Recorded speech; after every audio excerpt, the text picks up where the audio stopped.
In his 16 years as a salesman for Unitex Products Incorporated, Ray Markey has traveled almost 500,000 miles over every kind of road. But he has never been on this road before. And though it seems no different from the others, it is different. What makes it different began 7 years ago.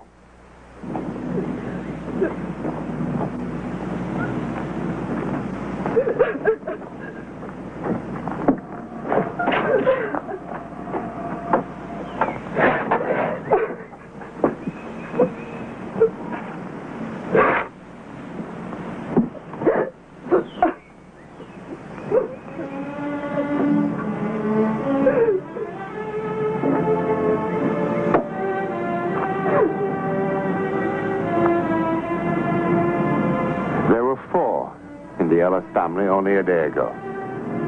Yesterday, their son and brother was killed. Today, he was buried. He was 12. His name was Paul. Now, some say that there is no return from the grave. That death is absolute, final.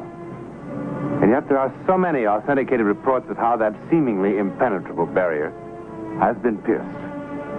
That barrier between this world and the next. Even if only for a moment.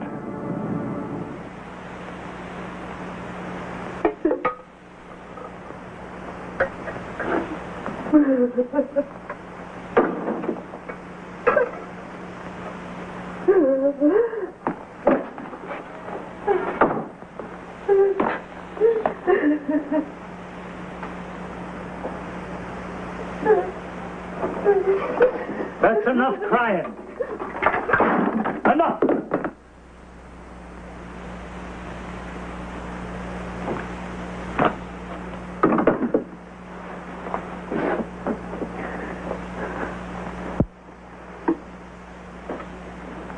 Sally, I never hit you before because I never believed in striking a girl. No. You stay out of this. You don't hurt her now. There's been enough hurt. She's as much a child as he was, and she's all we got left now. Because of her. The boy would be in this house now, eating at table with us, alive and happy if it wasn't for her. It's only the grief. Otherwise, you wouldn't be talking like that. You got as much love for the one as for the other. I hate her. You don't know what you're saying. I hate her. No!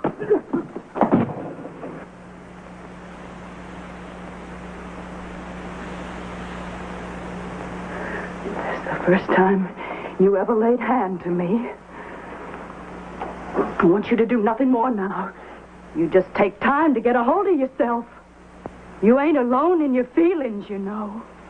That's what I'm feeling, too. He was my son, too. And he was her brother. And if your eyes wasn't shut with pain, you'd see what it is she's going through without your touching her. You've got no call to hit her and rail at her and make her feel meaner than she does. You ought to soothe her now and give her some of your strength. That's what you ought to do. You got no cause to be so unjust. I wish he was dead, too. Then there'd be justice.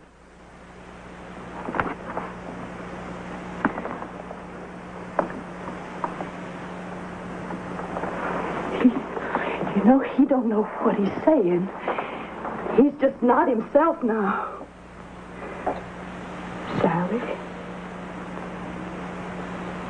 Sally.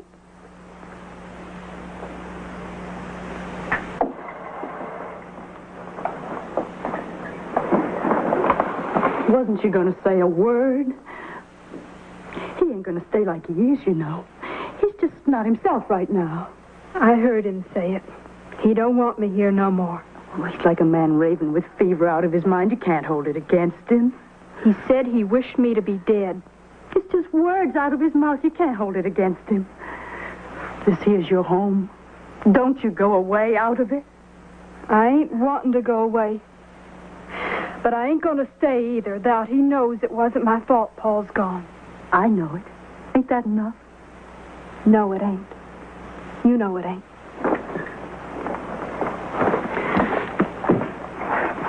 I'm asking you to stay, Sally. I'm asking you for me and for him both. If he asked me to stay, I would. Paul?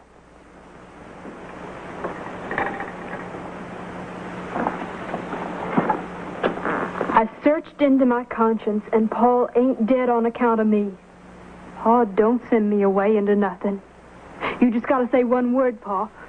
I'll stay out of your sight, and I'll speak low so you won't ever hear my voice. And afterwards, no matter how it hurts, I'll tell you it over, every second at a time, till you understand and know just exactly what happened and the way it happened.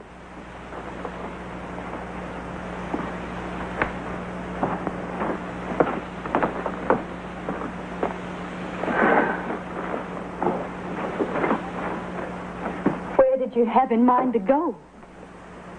I'm going to take the bus somewhere. Where will you be? Will you write me? It'll be like I was dead, just like he wants. Supposing I want to reach you. You put an ad in the newspaper letting me know. I'll call if you need me. Will you look to see it? I'll look. Every day. I got to go now, otherwise I'll miss the bus.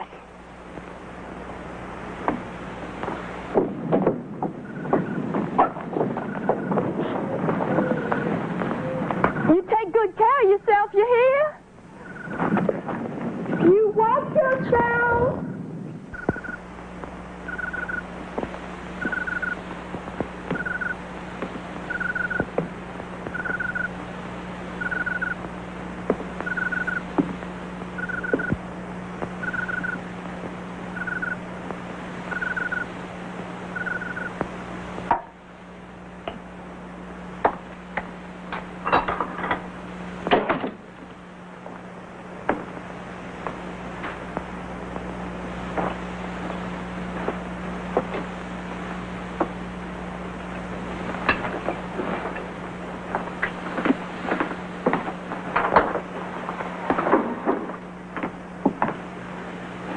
I telephoned in to the newspaper today.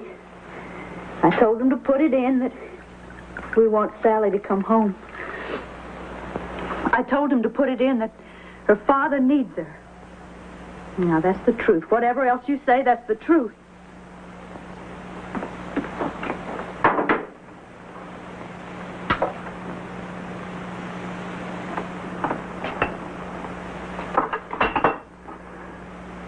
All right. If that's what you want.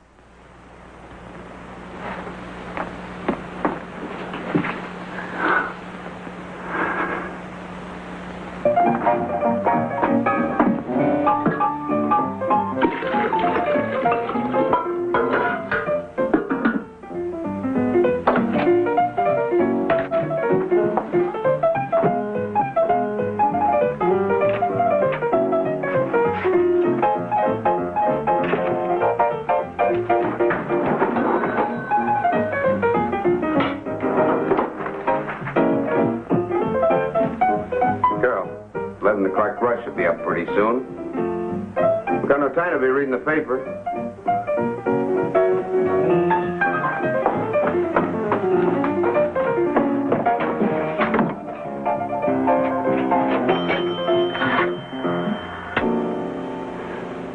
Long distance, please. I want to make a call to Tinsville, to Mr. or Mrs. Ellis, 645 ring 3.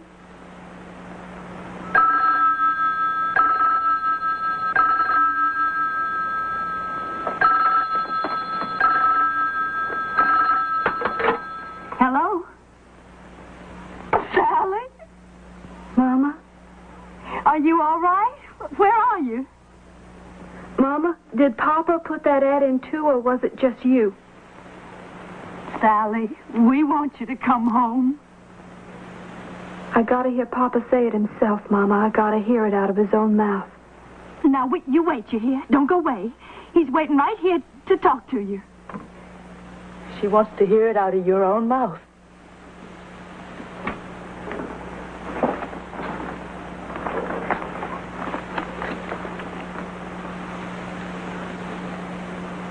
Sally, Papa? I want you to come home. Please.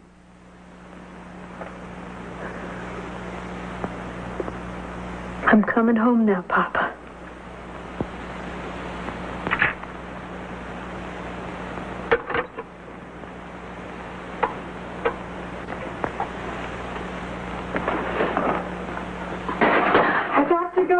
Can I please have my salary that's coming to me? Well, you mean you're going to walk out on me just like this in the middle of the night? I have to go back home now. Well, where do you suppose I can get somebody to wait counter this time of night? I'm sorry. I genuinely am sorry, but can I please have my salary that's coming to me? Payday's Friday. You got 3 more days. I need that money for bus fare. You come back Friday like I say. That's my money. I earned it.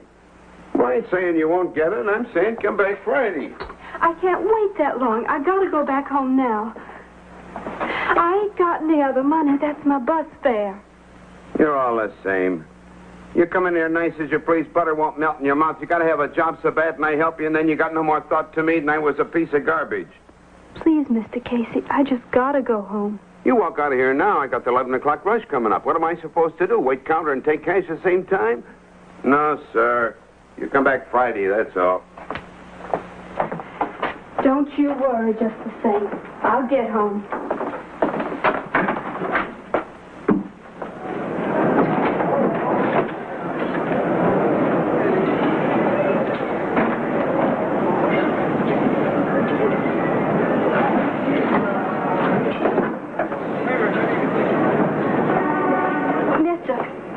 Mister, are you going back towards Thamesville? I've used up all my money, otherwise I'd take the bus. I just gotta get home. Well, I'm going as far as Parsons Corners. That'd take you right close to my house. You just drop me off the side of the road, and I can throw a stone from the road to my house. Well, all right. Get in.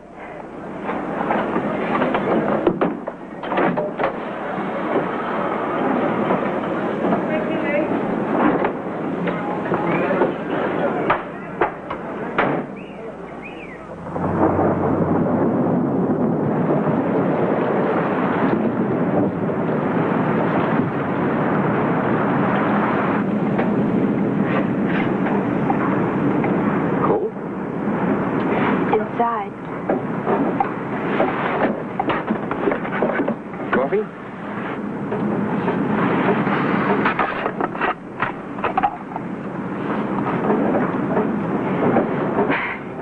You know, you're just sitting here and it's like this was the only place alive in the whole world. Nothing outside but the black night passing you by. Kind of like those headlamps was making a tunnel in the night for us to go through. Going home. I never thought to be going home again, to tell the truth. What day is it? Tuesday. 5 days ago, then. No more than that. Seems longer. Every day, creeping along like a sick animal, moving, but not the way they ought. Last Friday, I got up in the morning and the sun was real clear. You know how the light is sometimes kind of like you can hardly see through it? Not last Friday. Last Friday, you could see through the morning clear to the mountains. I got up out of bed and I said to my mama, Mama, I'm going down to the lake. My little brother Paul said he wanted to come too. I didn't really want to take him with me. I wanted to be by myself. I wanted to be selfish with my own thoughts. My mama said, you take your brother along or you don't go.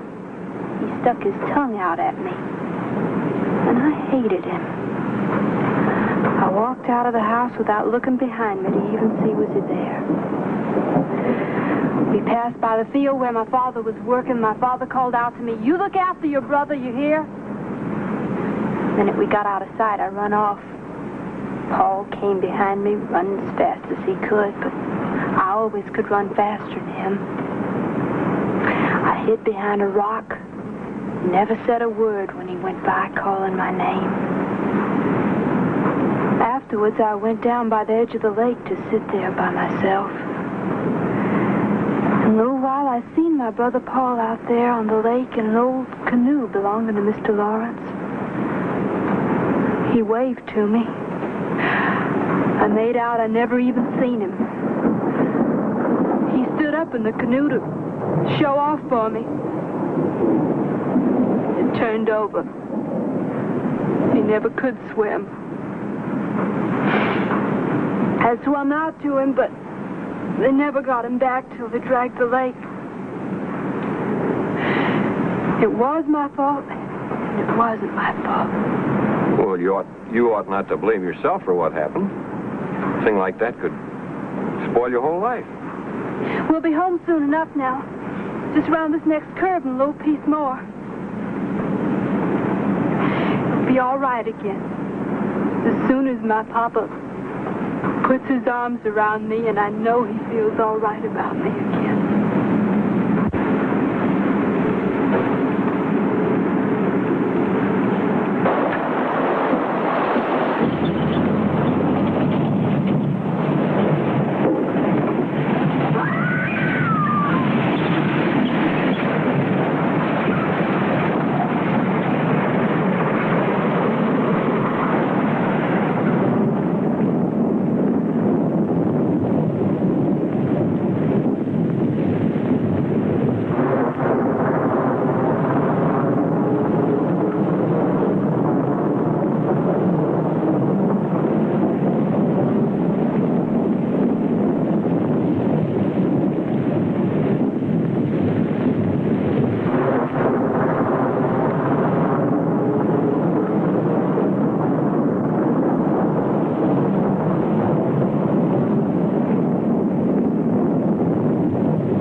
Around the curve.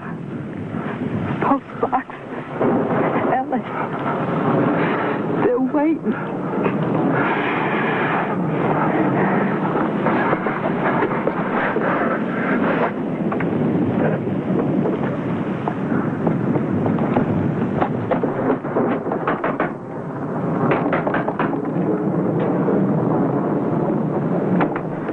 Mister, I don't want to scare you now, sir, but there's a girl out in my car. I picked her up along the road. Now, I don't want to scare you, sir, but she's hurt. She's hurt very bad. Very bad, sir. I guess you better come in, mister. You didn't hear me. I said there's a girl. I heard you. It's a bad, wet night. You better come in and have a cup of coffee. Ma'am, I can't seem to get your husband to understand. Is your name Ellis? Yes, it is. You better put some coffee on. How many times do I have to say there's a girl that's dying out in my car? What's the matter with you? Look, I don't know what you people think you're trying to do, and right now I don't care. All right, I'm not going to bring her into the house. I'm going to take her to a doctor or a hospital or someplace where the people are at least human. Go with him.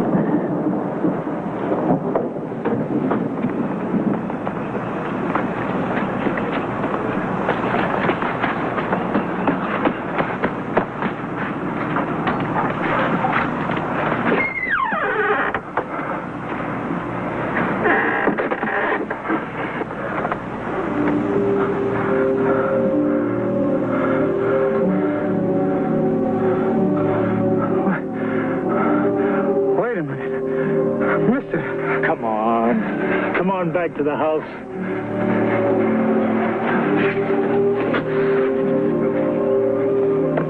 She was in my car. Come on. Come on.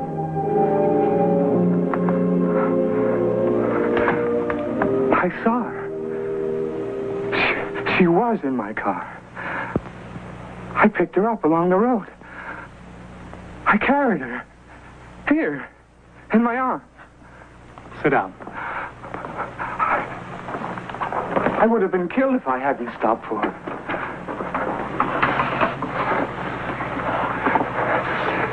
She was in my car. 7 years ago, our daughter was coming home. There was an accident. The man who was driving the truck that she was in was killed instantly. But somehow, Somehow, as seriously injured as she was, my daughter kept coming home. And somehow, she managed to walk almost 3 miles from that wrecked truck before she dropped to the ground and died. She came very close. Very close. Every year she tries again. You're the 7th person to have picked her up out there where she finally fell. Even the bus drivers have stopped for her. Twice now.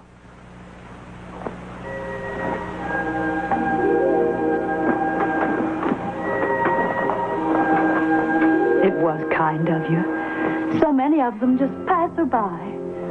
It was kind of you to stop for her. She's always gone when we go out to the car to see.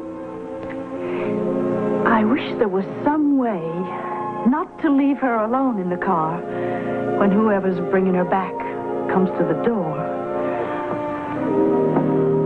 I wish next time they'd bring her all the way home. If you see Sally,